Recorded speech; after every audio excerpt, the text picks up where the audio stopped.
Muito boa tarde. O CDS, há algumas semanas que vinha perguntando sobre o estado da relação institucional entre o Primeiro-Ministro e o Ministro das Finanças.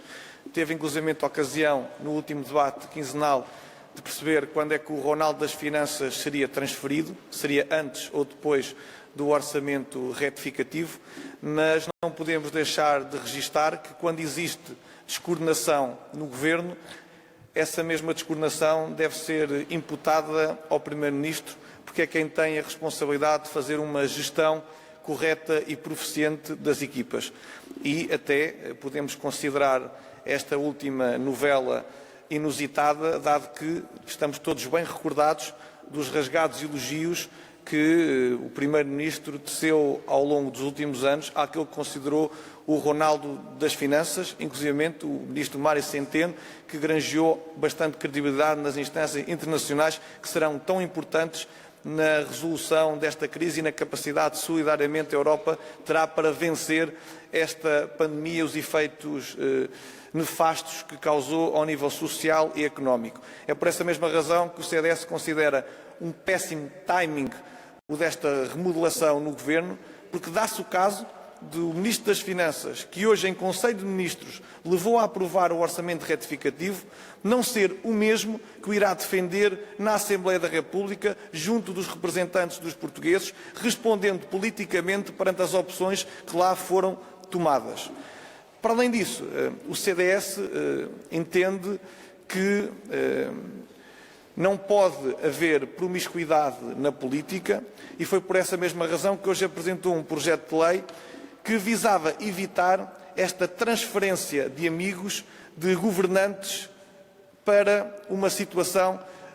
que ocupam lideranças no caso de entidades supervisoras. Portanto, a opinião do CDS é muito clara, achamos que não deve haver transferências de governantes para governadores. E foi por essa mesma circunstância que o CDS entende que devia haver uma reestruturação na forma de nomeação do governador do Banco de Portugal, que fosse nomeado pelo Presidente da República, sobre proposta do Governo, ouvida a Assembleia da República, e que essa mesma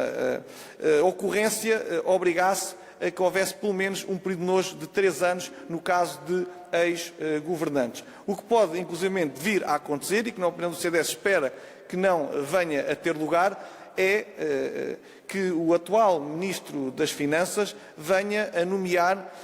o ex-chefe para governador do Banco em Portugal, o que, na opinião do CDS, feria a independência e a autonomia de um órgão fiscalizador, de uma entidade supervisora tão importante na regulação do setor bancário em Portugal, que, infelizmente, nos últimos anos, por omissões, falhas desse mesmo órgão, tem levado à origem de crises no setor bancário que provocaram graves problemas na nossa saúde económica e social do país. Portanto, numa altura em que se discute um plano de estabilidade social e económica, o CDS esperava ver do Governo um exemplo também de estabilidade política que infelizmente não foi dado, escolhendo a pior ocasião para operar uma remodelação desta magnitude. O CDS a apertar o cerco a Mário Centeno e a uma eventual transferência para o Banco de Portugal. Há uma pergunta para Francisco Rodrigues dos Santos sobre esta nova controvérsia que já vinha de trás, mas que ganha aqui maior acuidade com a saída de Centeno. De escolher um novo governador para o Banco de Portugal. Este é um calendário evidente, é público, é notório, é conhecido por todos os portugueses.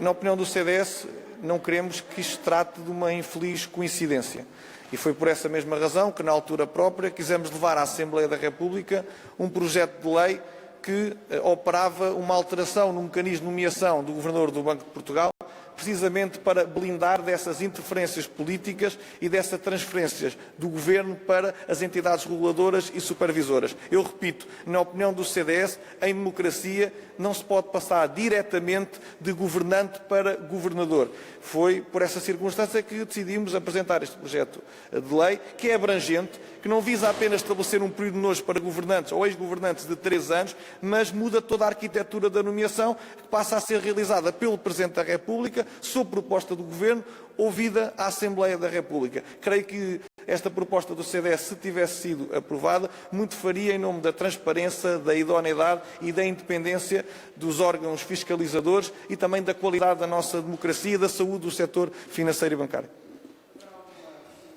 Se há possibilidade da escolha para governador do Banco de Portugal acontecer com as possíveis novas regras que eventualmente sairão da Assembleia da Como República? sabemos, os projetos de lei vão baixar à Comissão, onde serão discutidos na especialidade e, se o processo for célere, poder-se-á dar o caso de termos uma lei que entrará em vigor a tempo de, com um chapéu abrangente, afastar a possibilidade de um ex-governante poder passar diretamente de governante a governador, dado que os projetos de lei que foram aprovados, nomeadamente o do PAN, que mereceu o voto do CDS, estabelece um período nojo de 5 anos. Francisco Rodrigues dos Santos, deixe-me colocar-lhe a seguinte questão. Isto não parece mudar as regras a meio do jogo, uma lei ad hominem para impedir a escolha de Mário Centeno para o Banco de Portugal? Olha, devo dizer-lhe uma coisa. O CDS, a primeira vez que apresentou um projeto de lei nestes termos, fê-lo em 2009. Regressou praticamente com a mesma definição há sensivelmente 2 anos atrás e agora é a terceira vez que vimos a propô-lo. Repare que não é ad hominem, dado que a lei, como todas, são gerais e abstratas. Nós propomos um período nojo de 3 anos para todos os ex-governantes, mas não só. O CDS introduz alterações no esquema da nomeação do Governador do Banco de Portugal. E o que torna a latitude desta alteração muito maior do que outras que foram hoje aqui discutidas na Assembleia da República. O CDS entende que a nomeação deve ser feita pelo Presidente da República, sob proposta do Governo, ouvida a Assembleia da República. Este é um esquema que nos parece altamente democrático, profundamente escrutinador e que devolve transparência e independência às entidades reguladoras e supervisoras, numa altura em que o país atravessa uma situação caótica do ponto de vista económico, também muito frágil do ponto de vista social, e em que se pedia estabilidade política. E, infelizmente, numa altura em que se escuta estabilidade social e económica, tenha sido o Governo a dar este mau sinal, escolhendo um péssimo timing, em vez de procurar também atingir a estabilidade política, que é aquela que também lhe compete por inerência de funções. Portanto,